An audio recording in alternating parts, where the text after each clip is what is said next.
ভারতীয় প্রধানমন্ত্রী নরেন্দ্র মোদী যখন ক্ষমতায় আসেন তখন থেকে তার শরিক দলগুলো ক্রমাগত চাপ বাড়িয়ে চলেছে।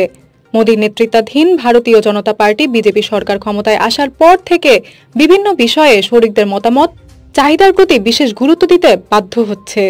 বিজেপির কাছে সংসদে পর্যাপ্ত সংখ্যাগরিষ্ঠতা নেই, যার ফলে ছোট দলগুলো সমর্থন করা ছাড়া কার্যকরভাবে শাসন করা কঠিন হয়ে দাঁড়িয়েছে। এই পরিস্থিতি মোদীর নেতৃত্বের জন্য একটি বড় চ্যালেঞ্জ হিসেবে আবির্ভূত হয়েছে।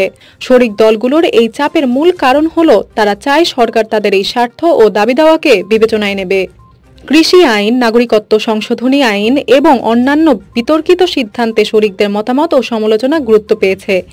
এই সব ক্ষেত্রে শরিকদের সমর্থন ছাড়া সিদ্ধান্ত গ্রহণ করা কঠিন হয়ে পড়েছে, কারণ মোদীর সরকার তাদের সমর্থন ধরে রাখতে চায়। মোদীর প্রশাসনের অভ্যন্তরীণ কৌশল ও নীতি নির্ধারণও শরিকদের চাপের প্রভাব পড়ছে। বিজেপির প্রধান নেতা শরিকদের সঙ্গে নিয়মিত আলোচনা করতে হচ্ছে এবং তাদের সন্তুষ্ট রাখতে নানাবিধ আপোষ করতে হচ্ছে। এছাড়াও বিভিন্ন রাজ্যে বিধানসভা নির্বাচনের সময় আসন ভাগাভাগি ও নির্বাচনী প্রচারণায় সমন্বয় বজায় রাখা অত্যন্ত জরুরি হয়ে পড়েছে। শরিক দলগুলো প্রায়ই নিজ নিজ রাজ্যের স্বার্থ রক্ষায় কঠোর অবস্থান নেয়, যা কেন্দ্রীয় সরকারের পক্ষে বিবেচনা করা প্রয়োজন হয়ে পড়ে।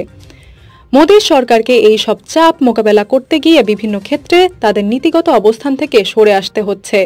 বিভিন্ন সামাজিক, অর্থনৈতিক ও রাজনৈতিক ইস্যুতে শরিকদের সন্তুষ্ট রাখতে মোদীকে তাদের দাবি দাওয়া মেনে নিতে হচ্ছে। এর ফলে সরকারকে অনেক সময় গুরুত্বপূর্ণ সিদ্ধান্ত নিতে বিলম্ব করতে হচ্ছে এবং কখনো কখনো তাদের পরিকল্পনায় পরিবর্তন আনতে হচ্ছে। শরিকদের সঙ্গে সুসম্পর্ক বজায় রাখতে গিয়ে অনেক ক্ষেত্রে মোদীর সরকারকে সমঝোতা করতে হচ্ছে, যা সরকারের নীতি বাস্তবায়নে প্রভাব ফেলছে। শরিকদের সঙ্গে এই সম্পর্ক বজায় রাখার চেষ্টায় মোদীর প্রশাসনকে সবসময় এক ধরনের সমন্বয়ের মধ্যে থাকতে হচ্ছে। সার্বিকভাবে নরেন্দ্র মোদী প্রধানমন্ত্রী হওয়ার পর থেকে তার শরিক দলগুলো ক্রমাগত চাপের সৃষ্টি করছে, যা তার প্রশাসনের কার্যক্রমকে প্রভাবিত করছে। সরকারের নীতিগত ও কৌশলগত দিক থেকে নানা আপোষ করতে বাধ্য হচ্ছে মোদীর প্রশাসন, যা বর্তমান সরকারের জন্য একটি গুরুত্বপূর্ণ চ্যালেঞ্জ হয়ে দাঁড়িয়েছে।